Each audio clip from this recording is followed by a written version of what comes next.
Hi, this is Eddy White again, and I'm interviewing people for my motorcycle culture course. So today we have an interview with James.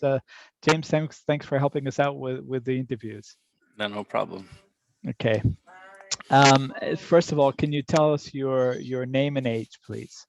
My name's James Hofius. I'm 42 years old and I currently live in Tucson, Arizona. Okay, great. And James, when did you start riding? Oh, I started riding more seriously about, I would say, 12 years ago. I've been riding on and off my entire life, more dirt bikes and mini bikes, ATVs, three-wheeler, Right. my whole life. So Okay, great. And what is your current ride? What type of bike do you ride now? I currently have a 2017 Road Glide. Uh-huh. Okay. That's a Harley Davidson. Yes, it's Harley Davidson Cruiser. It's actually the new Milwaukee 8 engine that they have out now, which is actually way better than the old one. Aha. Okay, good. Well, I think you might be the first Harley rider that I've interviewed, which brings us right to a question about branding. So, do you do you feel, James, do you feel a sense of loyalty to that Harley brand or to any other brand of bike? I tend to be drawn more towards Harley, but I owned a Vulcan at one time, a 2000 cc. Uh, it was a limited edition Vulcan that was made in 2007. Right. And So just your affiliation with Harley is just because of your experience riding those machines or different that's reasons. part of it. I tend to enjoy the way they feel a little bit more for me personally, and I think that's really the kind of thing is that for other people is really about what you're comfortable with and what Yeah. feels good to you. Okay. Good. And James, how often or how many miles a week do you ride? Do you ride a lot? I don't own a car, so I definitely put a lot of mileage normally with COVID and being a full-time student right now and everything being online for the last year. I haven't put that many miles during the week that I would normally put on, but I still put on several hundred miles probably every weekend. Um, I would say my average mileage is probably well over 1,000 a month usually. Wow, it's a lot. So I mean, you you ride for all the reasons. You ride for commuting, and you ride for fun and pleasure, and all of those things. Yeah. Yeah. Okay.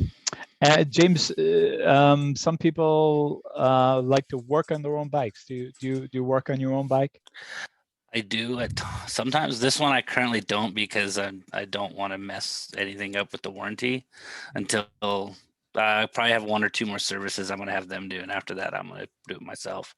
But Yeah. typically on my older bikes, I typically do my own services, changes, cables, wiring, whatever needs to be Okay. done. Good. Have you taken a motorcycle safety foundation course? I absolutely did. I feel that it's probably one of the most important courses somebody could take. Yeah. No, even if they're an experienced rider and haven't taken it, I recommend people take it. Yeah. So Yeah. Okay, I agree. James, let's talk a little bit about what you wear when you ride. What type do you wear? Any other type of protective? Do you wear any protective gear when you ride? I usually it depends on the time of year for me or what state I'm in. So when I was living in California, obviously I had to wear a helmet all the time, no matter what, because it's by law. Yeah. I always wear high top boots. I had an accident a while back, which we could probably talk about a little later. But Okay. I could have lost my foot had I not been if I'd been wearing sneakers at the time. Yeah. But helmets, I usually wear them except when it gets really, really hot out here Yeah. because the way I look at it is the risk of me passing out on the bike is greater than the potential of me hitting my head on the ground. That's a good point. Yeah, I guess that anybody, especially a place like Arizona, anybody riding is dealing with the summer heat one way or the other. So okay, good. Um, uh, James, what do your family and friends think about you riding? Sometimes family and friends have concerns. What about the people around you? I would say on my dad's side of the family, everybody rides. I mean, like I said, I grew up. That's how I got into riding. My dad rides. My mom on my stepmom rides. My brothers ride. My uncles ride. You know, on that side. Yeah, So they all. It's a kind of a bonding experience for them when we get together. We all, whether I go there or here, we get bikes and we go. yeah, Um, my mom's side, they get a little worried about it. They're not as used to yeah. so they get a little like, be careful. It sounds like then riding experiences and bikes are literally almost part of your family culture and family history. Oh yeah. Yeah, great. Okay. Do you belong to any motorcycle organizations or clubs?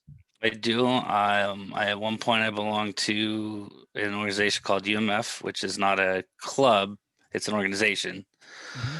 or what some would call a social club. Right. Uh, I was part of them for a while, and then I joined the Huns Motorcycle Club almost 4 years ago. Okay. Can you tell us a little bit about that club and maybe why you decided to join them, James? So the Huns Motorcycle Club started in 1968. Yeah. And it actually originally started in the 50s, but that was in California, and then they restarted out here in the 68. They've been here since then. Uh, I got into them originally because a friend of mine I was a part of that other social organization before, and we'd Right. had some interactions with them in San Diego. So he was interested, so I followed suit with him, Uh-huh. and then went to a few of their runs, a few of their charity events and whatnot, and really enjoyed it. Really enjoyed the people, and then went through the prospecting period and didn't hate all of them by the end of that. So Right. I figured it must be a good fit. Yeah. Great. It sounds good. And James, how often do you? I mean, how often would you meet with the club or have any club activities? So we usually have what we call church, which are meetings. Most organizations have that. They call it, like I said, they call them church. It confuses people at times because I'm going to church and they Yeah. think I'm going to go pray or something. But Right. we have usually most of the organizations have that about once a month or so. That's what we do. We get together, and it just allows us to discuss like upcoming events, Yeah. what other clubs are throwing events, what other organizations. Is there any charity events that we want to, or any events that we're doing? Right. Like be able to plan for that, buy the food, whatever, get stuff together, just like any organization. Um, Other than that, we get together whenever we have events. We have several charity runs throughout the year Yeah. I that see. we do, and then we just try to some of us try to get together more often and just ride and go Yeah. somewhere. Okay. Good. James, do you attend any motorcycle rallies, bike shows, those kind of things that are part of motorcycle culture too? Uh, Other than other clubs, events, or organizations events, so like I said, like American Legion, anything from American Legion all the way up to the big 1% clubs that everybody hears about. I go to Yeah. their stuff a lot. Um, but as far as rallies and stuff, I know a bunch of the guys tend to go to the Two Broke for Sturgis run that Right. happens out here in Arizona. Uh-huh. So I might go try that out one time. Sturgis itself doesn't really appeal to me too much because it's just a whole lot of just too many people in one spot for me. Yeah. I see. Okay. And James, when you're riding for fun, riding for pleasure, do you prefer to ride alone? Do you prefer to ride with another person with your club? I like riding with other people. Um, how I ride with them will be dependent upon their comfort level and my comfort level with them after seeing them ride for a little bit. Yeah. Because when I ride with the club and I ride with people I'm comfortable, we usually ride very tight side by side Yeah. clubs. So like people usually see in TV and movies. That's one of the few fairly accurate things you see Yeah. in those. But if somebody's not comfortable with that, I don't want them to do that, and not because that's going to cause them to do something because they're not comfortable. Yeah. I Um, see. but other than that, I'd like to ride by myself sometimes because it's relaxing to just it kind of lets your mind go and you don't have to worry about I get the whole lane. I don't got to worry about Yeah. thinking about where I'm at all the time as much. Okay. Good. Which kind of brings us into the next question, James. People have different motivations for riding and why they enjoy it, why they like it so much. What would you say? What is your primary motivation? Why do you ride a motorcycle? I think most of the motivation that I could pin down comes from prior to riding, like heavily. It's I wanted that freedom. I wanted, Yeah, plus, like I said, my family was really into it, and I'd ride not legally with a license on the road, but ride before, and it would be, having that ability to do that was, I think, what drove me to finally take that step. But now that I do it, I don't know if I can pin down a specific motivation. It's just it's a feeling that you have to experience to understand. yeah, I think, like, it's just the way you feel when you're riding. It's way different than when you're in a car. Like, I yeah, don't. yeah. And as we've talked a little bit about on the course, it's it's quite difficult to talk about it or read about it or anything rather than actually having that experience in actually having that experience. So good. James, what is your primary concern when you're riding? Other cars. Uh, uh-huh. I like I said, I used to live in California. I actually retired from the military in California. Yeah, So I was part of the chapter of the club down there before moving and coming to U of A, transferring this yeah, last fall. So they allow what's called filtering or lane splitting in yeah, California. uh-huh. So that can be nerve wracking. And I think that at that time, that was one of my concerns. When you're doing it, I mean, it is actually safer to do it if you do it right, Yeah, not like an idiot.